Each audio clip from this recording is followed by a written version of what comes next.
धन्यवाद आदरणीय रानी साहब। हम आगे हमारी बिटिया नेहा को बुलाएंगे। इसके पहले मैं चाहती हूँ कि हमारी बिटिया जो हमारे बीच में नहीं है, हम उसको मिस कर रहे हैं क्योंकि वो ट्रेनिंग पे गई है।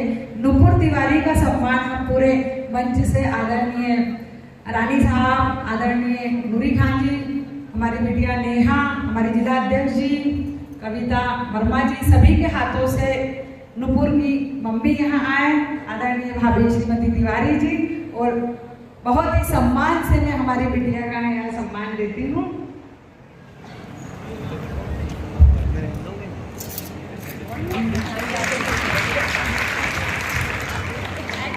सम्मान की हकदार आप, तो आपने अपनी बेटी को यहाँ तक पहुँचाया। बहुत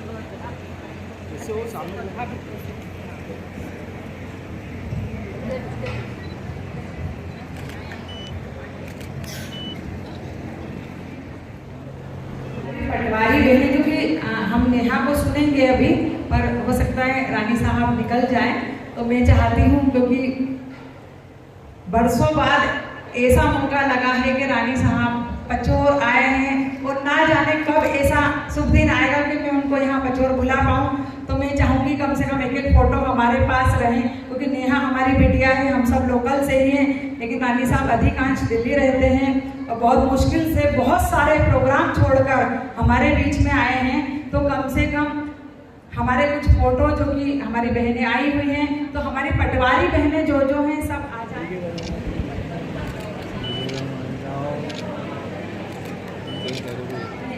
मेरी मैडम श्रीमती मंजू गुप्ता जी मैडम को मैं यहाँ आमंत्रित करती हूँ कि वो भी आए, और मैं महिला दिवस के इस अवसर पर लायंस क्लब उड़ान की तरफ से आपका सम्मान।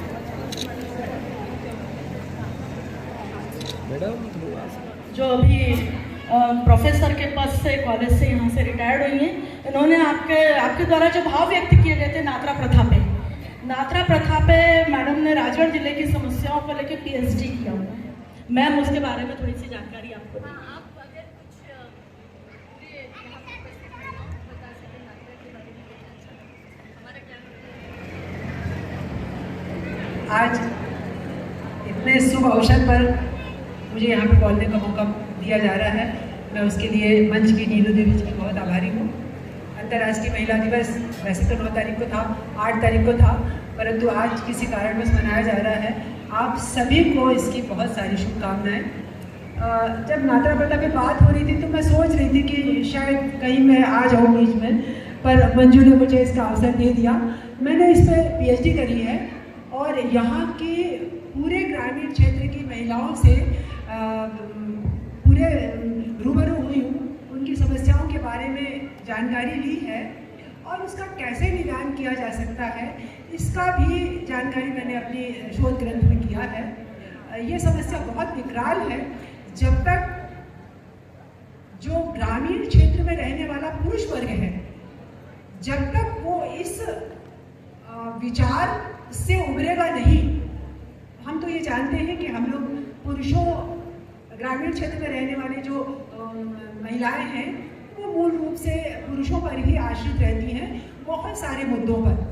कितने भी हम आज़ादी की बात कर लें, कितने भी जब बात आई थी कि विधवा विवाह का मांग हुई थी, तो मैंने वहीं से कहा था कि ये कानून तो बहुत पहले बना हुआ है। मैं समाजशास्त्र की प्राध्यापक रही हूँ तो बहुत कुछ जानकारी तो है, परंतु उस समय बोलना मैंने ठीक नहीं समझा। तो नात्रा प्रथा एक बहुत कुप्रथा है जिसको बदलना सभी के लिए बहुत आवश्यक है। इसके लिए हम सभी को आगे आना चाहिए। सामाजिक कार्यकर्ताओं को तो मुख्य रूप से इस विषय पर विचार करना चाहिए। जहाँ पर महिलाओं की खरीद फरोख्त होती है, उनकी मर्जी के खिलाफ उनको बार बार बेच दिया जाता है, और ये प्रथा तो अपने आप में बहुत ही बुरी है। तो इस प्रथा पर बहुत ज़्यादा रोक लगनी चाहिए। सभी से निवेदन है कि हम लोग तो इस शहरी क्षेत्रों में रहते हैं तो बहुत ज़्यादा प्रयास नहीं कर पाते, बहुत ज़्यादा। देखिए, आपके पास रिसर्च है और मेरे पास आइडिया है। मैं सिर्फ इतना कहना चाहूँगी कि लायंस क्लब अगर एक लड़की को भी उन गाँव में जहाँ पे नात्रा प्रथा है, एक लड़की को भी अडॉप्ट करके उसके एजुकेशन को बेहतर बनाने का संकल्प ले ले तो नात्रा प्रथा धीरे धीरे खत्म हो सकती है, एक मिसाल कायम हो सकती है। क्योंकि पढ़ाई ही वो रास्ता है जो स्त्री को सोच की आज़ादी देता है, पढ़ाई और शिक्षा ही वो रास्ता है जो आगे बढ़ने का साहस देता है। तो जब एक स्त्री अच्छा पढ़ लिख जाएगी तो शायद वो अपनी और अपने आसपास की महिलाओं की स्थिति को बेहतर समझ सकेगी और उसमें बदलाव का प्रयास भी कर सकेगी, कम से कम उसका जीवन तो ज़रूर बदल सकेगा। तो मैं तो चाहूँगी कि अगर आप लोग सामाजिक कार्यों में इतना बढ़ चढ़कर हिस्सा ले रहे हैं तो एक लड़की का जीवन बदलने का आज संकल्प लीजिए, महिला दिवस तभी सार्थक होगा। आज हम लायंस क्लब उड़ान की तरफ से आदरणीय रानी माँ को वादा करते हैं कि पूरा प्रयास हम यहाँ करेंगे और बहुत जल्दी मैं आपको पोस्ट डालूंगी इस चीज़ के लिए। आपने एक बहुत अच्छी प्रेरणा हम लोगों को दी क्लब के लिए, इसके लिए मैं ऋणी रहूँगी। अपने मैडम का सम्मान और एक और प्रतिभा नई हमारे बीच में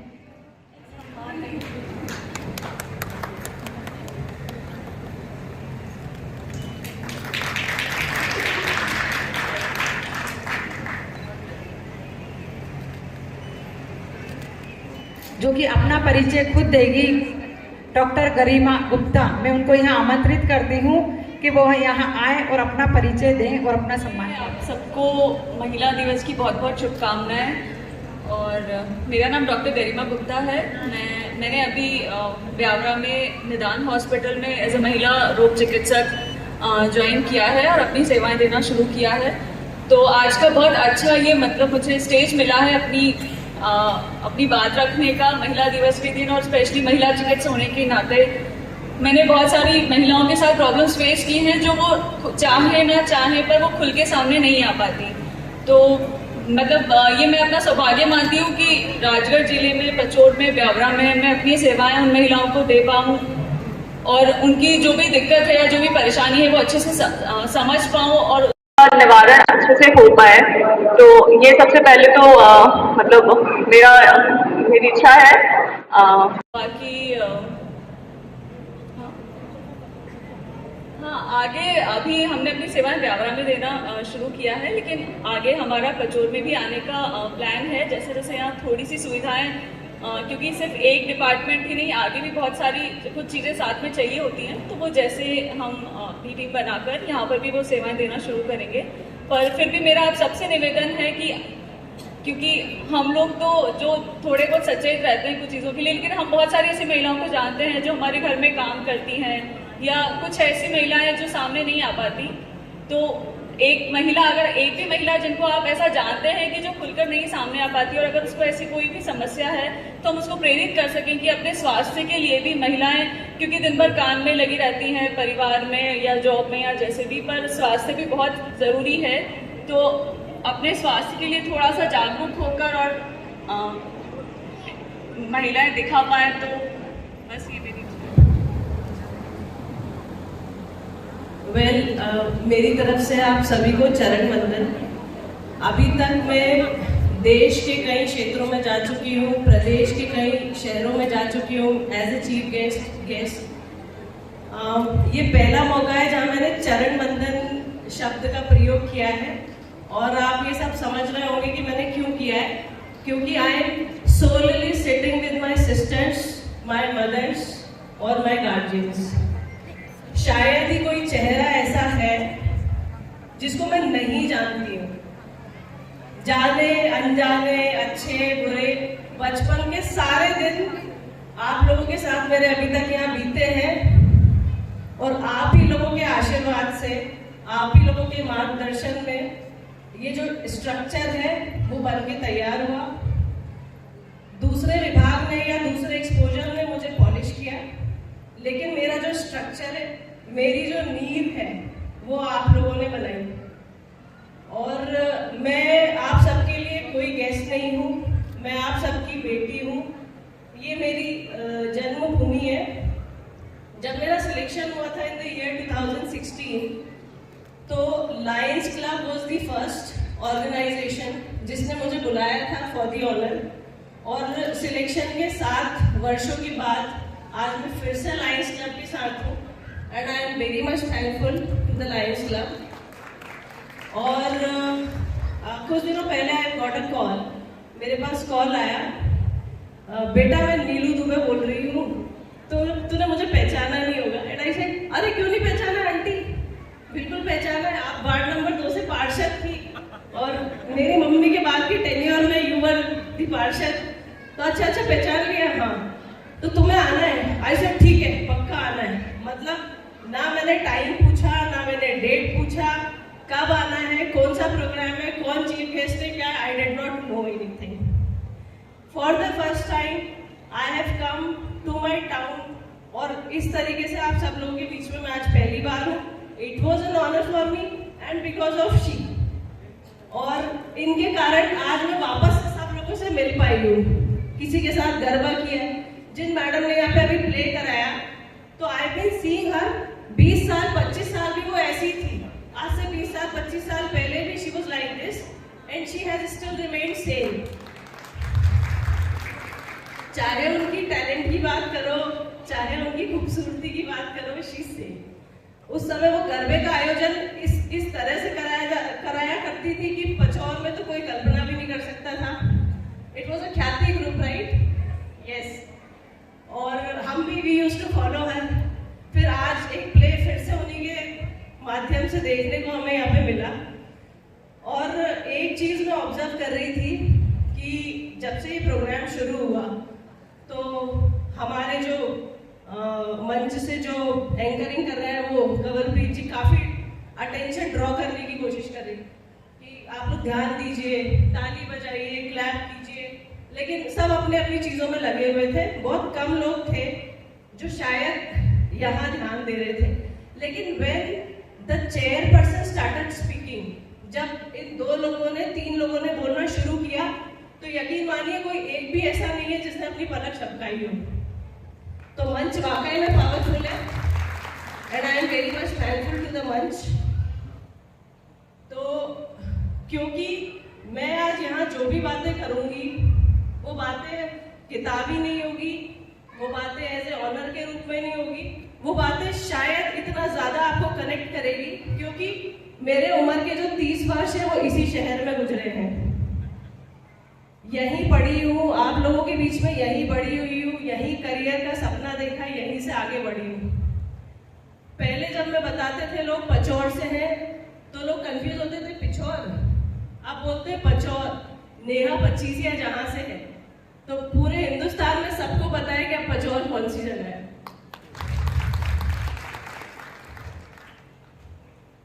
यहाँ जब मैं 17 वर्ष की थी तब तक प्रोविडेंस कॉन्वेंट स्कूल में मेरी स्कूलिंग हुई।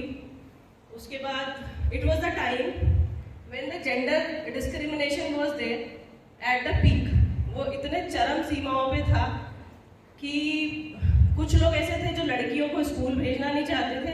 It was my time 30 years back. कुछ लोग ऐसे थे कि लड़कियों को इंग्लिश मीडियम में भेजना नहीं चाहते थे।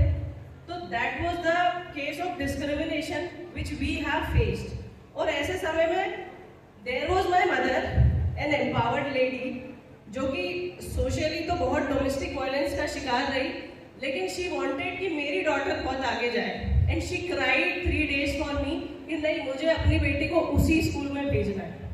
और जिसके प्रयासों से आज मैं यहाँ खड़ी हुई हूँ।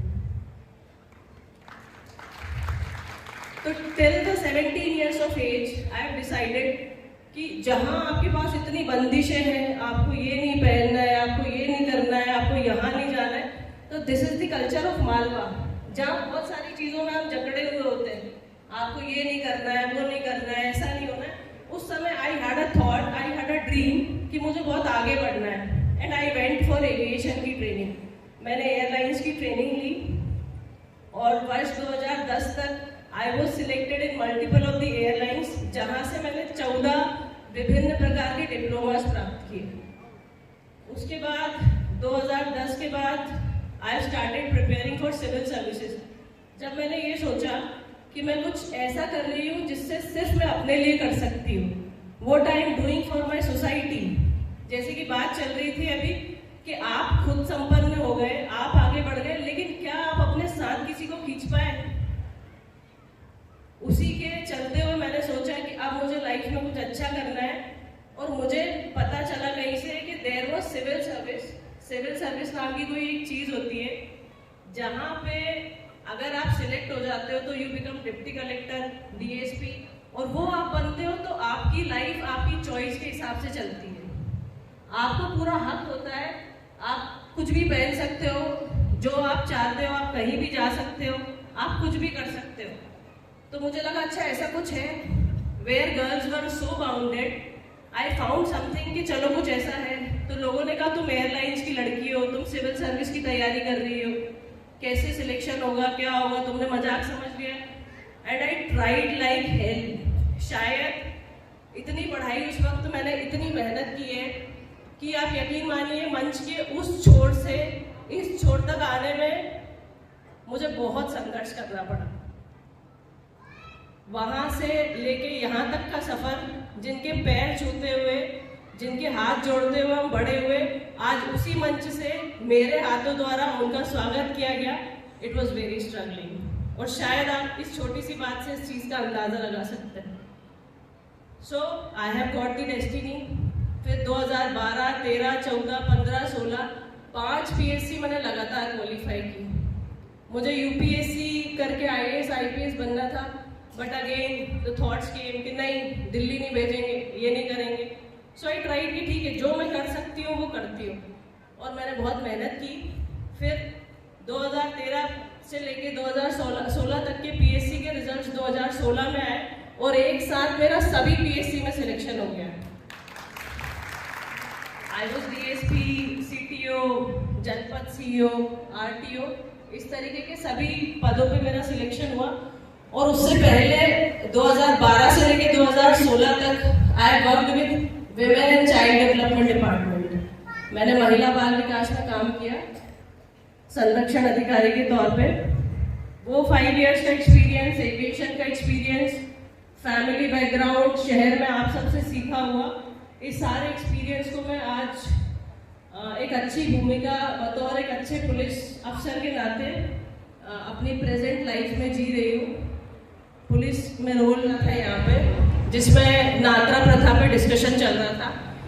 तो नात्रा प्रथा जो है वो मेरे कई सारे बैचमेट जो इधर पोस्टेड है वो मुझे बताते रहते हैं कि तुम्हारे राजगढ़ में कुछ ऐसा कल्चर है जहाँ नात्रा प्रथा टाइप की प्रैक्टिस होती है।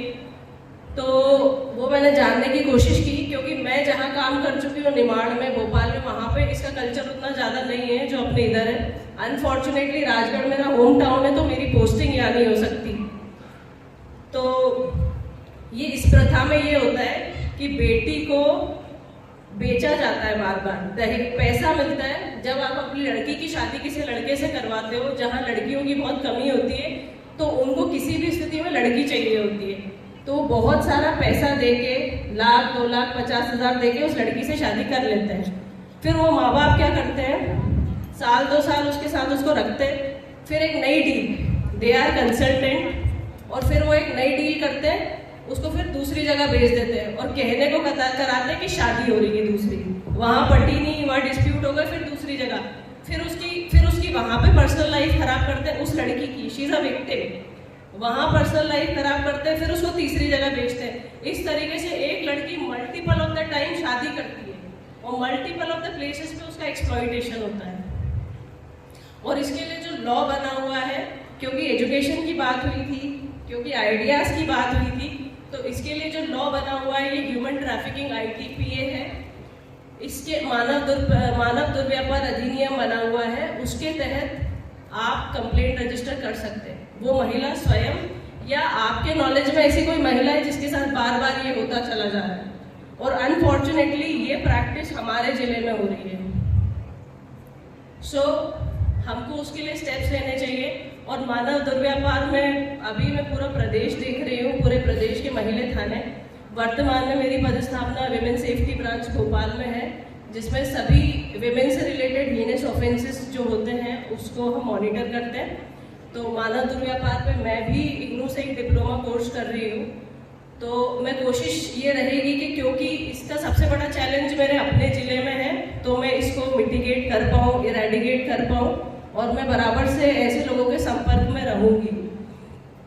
साथ में नात्रा प्रथा सबने नोटिस की, मैंने कुछ और भी नोटिस किया, जैसे कि एक महिला है, उसके साथ बार बार डिस्क्रिमिनेशन हो रहा था, बार बार डोमेस्टिक वायलेंस हो रहा था कि ये कुल्ठा है, करमजली है, पति मर गया है, बाहर नहीं जाएगी, ये नहीं जाएगी, वो नहीं करेगी।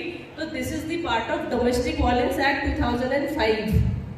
इसके लिए कानून बना हुआ है जो आपको पूरी तरीके से संरक्षण और सुरक्षा प्रदान करता है। आपके साथ आपके घर में कोई भी डिस्क्रिमिनेट करे, चाहे वो आपका पति, चाहे वो आपको ताने दे, गालियां दे, आपके लिए इस प्रकार का शब्द इस्तेमाल करे कि आपका रंग काला है, आपसे ये कहे कि आपको बेटा नहीं है बेटी है, आपने बहुत अच्छा भोजन बनाया, उसमें बोल रहा है नमक कम है। आई होप कुछ लोगों को बुरा लग रहा होगा। तो सुन लो आप, ये सब डोमेस्टिक वायलेंस का एक प्रकार है। अगर ऐसा कुछ किया तो हम खड़े, तो सर पकड़ लिया इधर। तो this is a type of domestic violence. ये मैं आपको खुले मंच से इसलिए बता रही हूँ कि आप लोग अपने अधिकारों को पहचाने। आपको बिल्कुल भी झुकने की जरूरत नहीं है, सोचने की जरूरत नहीं है, ये आपके राइट्स हैं कि आपको इस तरीके से कोई डिस्क्रिमिनेट नहीं कर सकता। इनफैक्ट घर में कोई इंपॉर्टेंट डिसीजन लिया जा रहा है और उसमें आपसे नहीं पूछ रहे हैं खाना क्या बनेगा, इसमें आपका इन्वॉल्वमेंट है, लेकिन प्रॉपर्टी कहाँ ले रहे हैं आपसे नहीं पूछ रहे। तो ये आपके साथ क्या है, क्या है? डिस्क्रिमिनेशन, विभेदीकरण। ठीक है, तो आप क्या करोगे? अब हम DIR फाइल करेंगे। जैसे पुलिस में अपराधों की FIR फाइल होती है, FIR करते हैं, ऐसे ही महिला एवं बाल विकास विभाग में DIR फाइल होती है, डायरेक्टरी इन्वेस्टिगेशन रिपोर्ट। किसी भी महिला के साथ किसी भी तरह का विभेदीकरण हो रहा हो, डोमेस्टिक वायलेंस हो रहा हो, तो वो इस तरीके से अपना वहाँ पे केस जो है रजिस्टर करा सकती है। बट आई होप आप घर में ही सॉर्टेड कर लो तो ज़्यादा अच्छा है। एक बार थाने और कोर्ट कचहरी तक चीज़ें पहुँचती हैं तो वो रिपेयर नहीं हो पाती। फिर उसमें क्या होता है, जब वकीलों का दिमाग लगने लगता है, जजेस का लगने लगता है, पुलिस का इन्वॉल्वमेंट बढ़ जाता है, तो चीज़ें डैमेज हो जाती हैं। तो बहुत अच्छा है कि आप किसी अच्छे काउंसलर से कंसल्ट करें। आपके साथ मंच पे इतने लोग उपस्थित हैं, हम सब आज से आपके दोस्त हैं। आप किसी को भी फ़ोन करो, किसी से भी बात करो।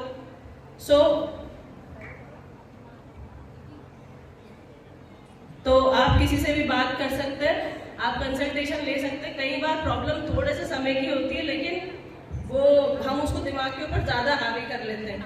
Late me come to the point on women.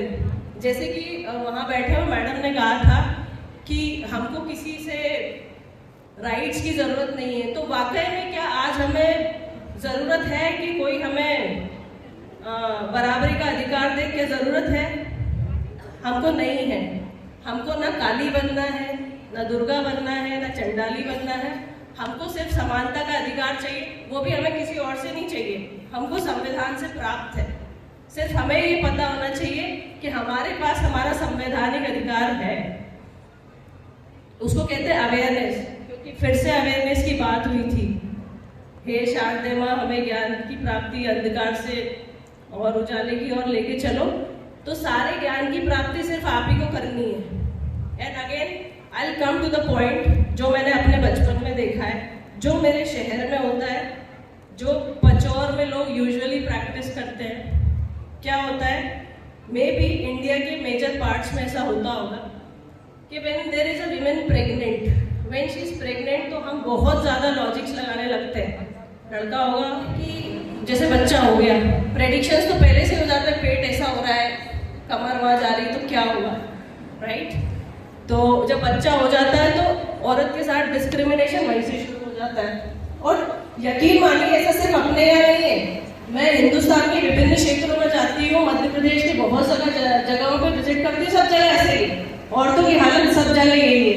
मुझे मालूम है 100 में से 99% महिलाएं जो है वो शादीशुदा जिंदगी में सिर्फ कॉम्प्रोमाइज कर रही होती है। They are actually not happy. When you are happy, आप कब खुश रह सकते हैं? When you are economically independent, जब आप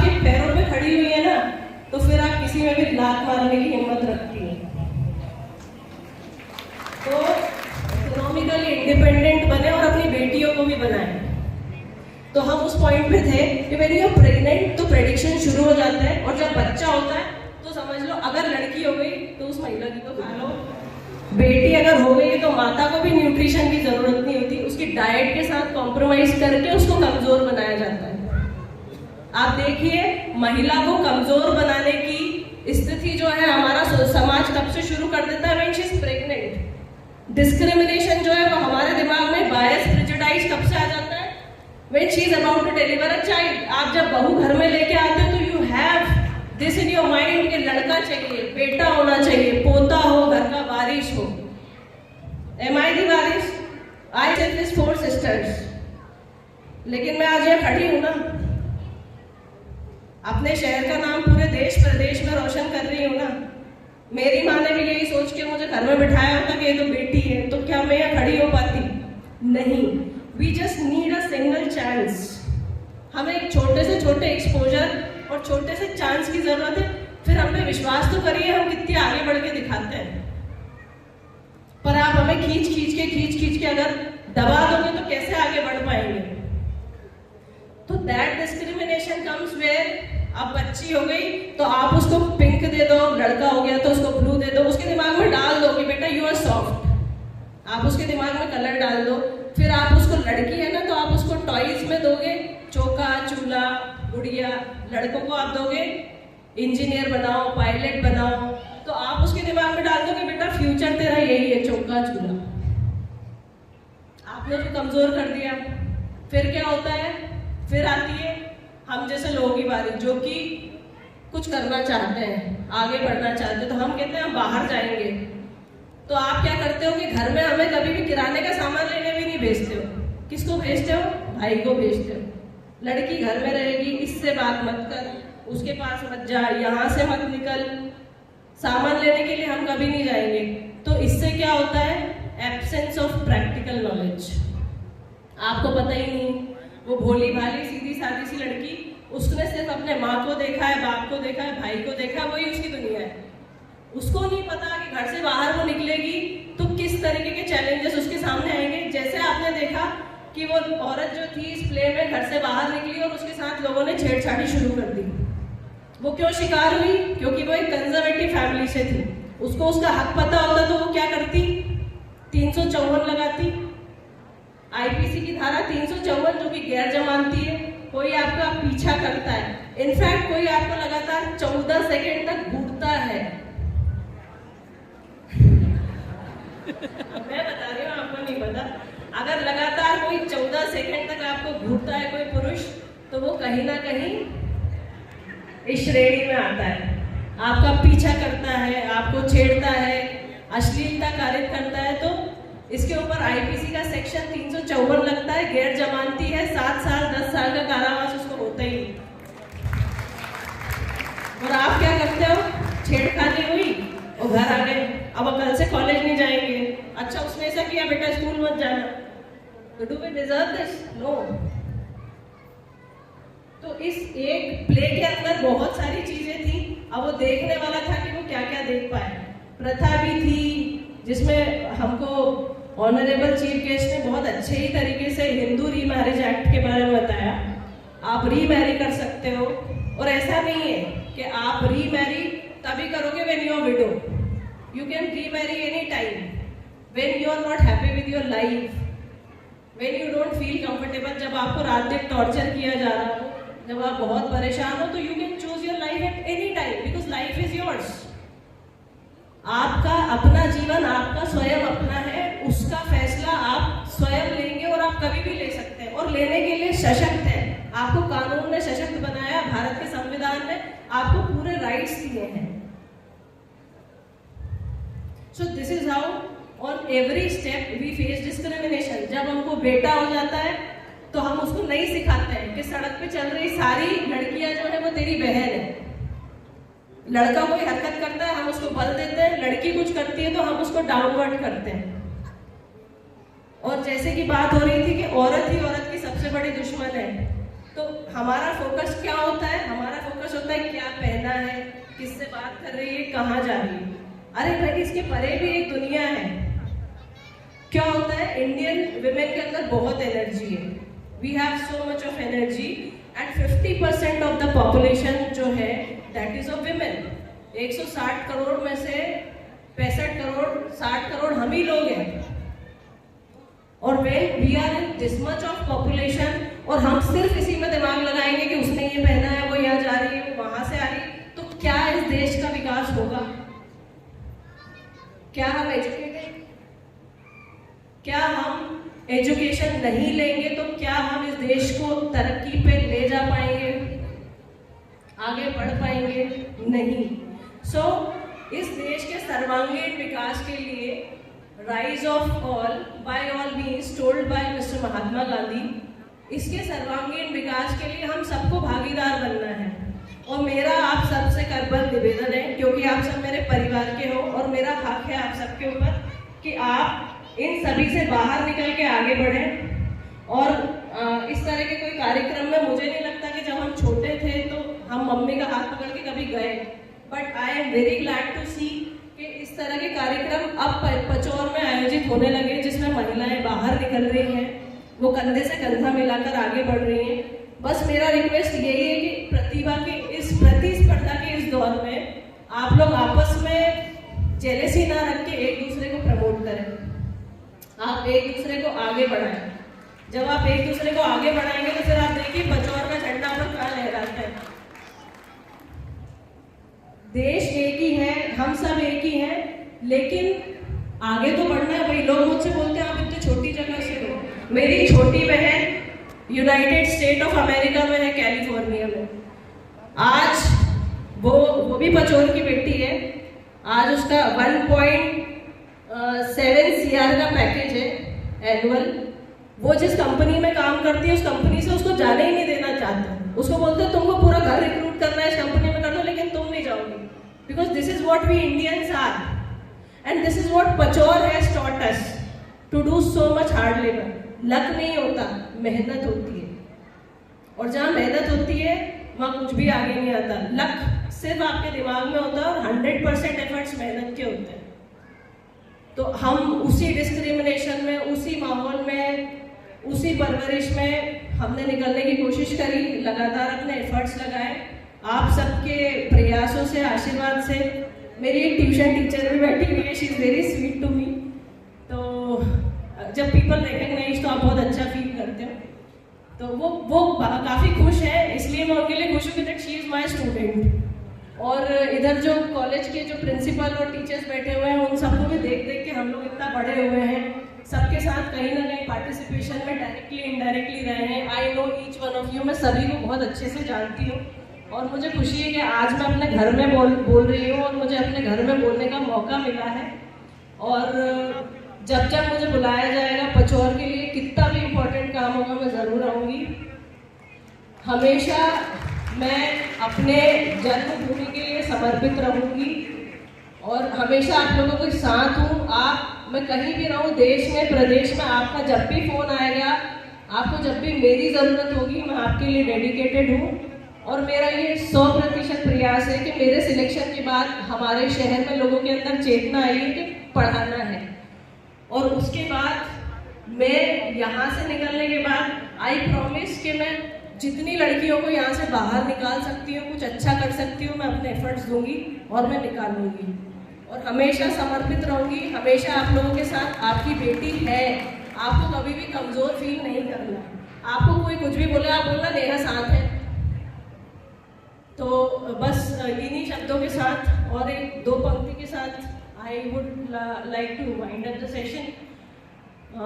महल छोड़ वन में ना जाते, महल को छोड़ के वन में ना जाते, युद्धों में अविराम ना होते।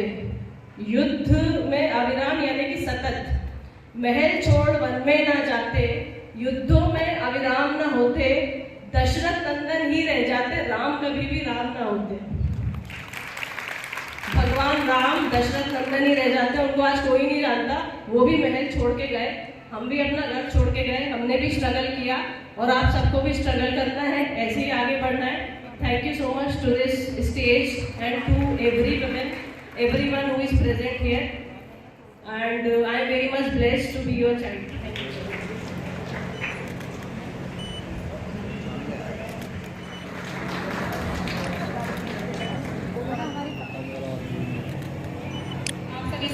करूंगी कि आप लोग मंच के करीब आ जाएं। नगर कचौर की सारी नर्सेस आप मंच के समीप आ जाइए।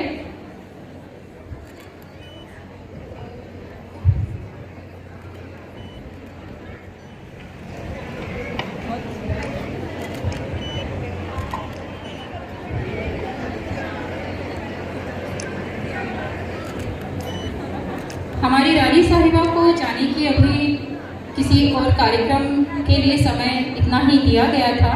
कार्यक्रम अभी बाकी है। अभी क्लब की महिलाओं के द्वारा एक नृत्य प्रस्तुत किया जाने वाला है और जो भी सर्टिफिकेट आप लोगों को दिए जा रहे हैं ये सेपरेटली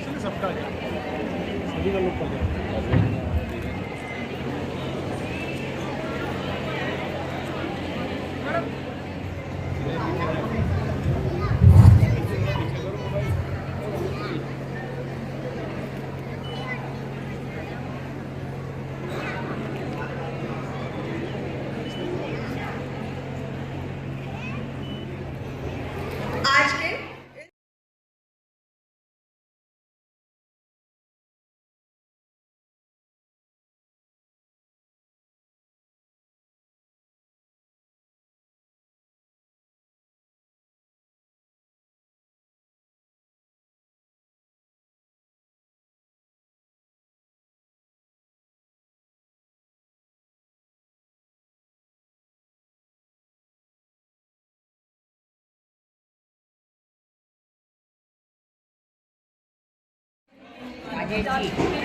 कहाँ से रानी साहब से नीचे पढ़ना